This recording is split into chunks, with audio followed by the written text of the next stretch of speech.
குர்ஆன் ஓதுகிற பிள்ளைகளை பார்த்து, பிள்ளைகளை ஹாஃபிலாக்க வேண்டும் என்று நினைக்கிற பெற்றோர்களை பார்த்து, ஏன் படிக்கிற பிள்ளையை கொண்டு போய் குர்ஆன் ஓத விட்டிருக்கிறீர்கள், மதரசாவில் சேர்த்திருக்கிறீர்கள், ஏன் ஹிஃப்து வகுப்பில் சேர்த்திருக்கிறீர்கள் என்று ஏளனமாக பேசுபவர்கள் தானே நாம். ஏன் அல்லாஹ்வுடைய வேதத்தை, அல்லாஹ்வுடைய கலாமை, என் எஜமானனுடைய வார்த்தையை, என் ரப்புல் ஆலமீனுடைய பேச்சை மக்கு பிள்ளைகள் தான் சுமக்க வேண்டுமா? ஏன் ஒரு நைனை எடுக்கிற பிள்ளை ஹாஃபிலாக கூடாதா? ஒரு வகுப்பிலே முதலாவது வருகிற பிள்ளை ஹாஃபிலாக கூடாதா? அல்லாஹ்வுடைய வேதம் என்றால் அவ்வளவு கேவலமா?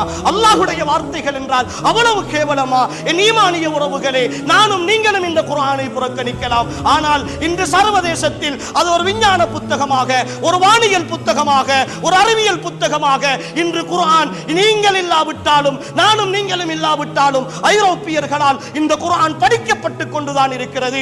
அதன் விளக்கங்கள் இந்த உலகத்தில் வரலாறுகளாக வாழ்ந்து கொண்டுதான் இருக்கின்றன. அல்லாஹ் இந்த வேதத்தை வாழ வைப்பான். சகோதரர்களே, என் பிள்ளை முதலாவது வருகிறான், என் பிள்ளை ஸ்காலர்ஷிப்பிலே பாஸ் பண்ணி இருக்கிறான், அவன் ஓதிவிடக் கூடாது, அவன் குர்ஆனை பாடமாக்கி விடக் கூடாது, அவன் அந்த துறையில் படிக்கட்டும், இந்த துறையில் படிக்கட்டும். வீட்டிலே 20வது வருகிற ஒரு பிள்ளை இருக்கிறான், 30வது வருகிற பிள்ளை ஒருத்தன் இருக்கிறான், அவனை கொண்டு போய் மதரசாவிலே சேர்ப்போம் என்று நினைக்கிற அற்ப புத்தி உள்ளவர்களாகத்தானே இந்த சமுதாயத்தில் நாம் வாழ்ந்து கொண்டிருக்கிறோம். அல்லாஹ்வுடைய வேதத்திற்கு நாம் கொடுக்கிற மரியாதை இதுதானா?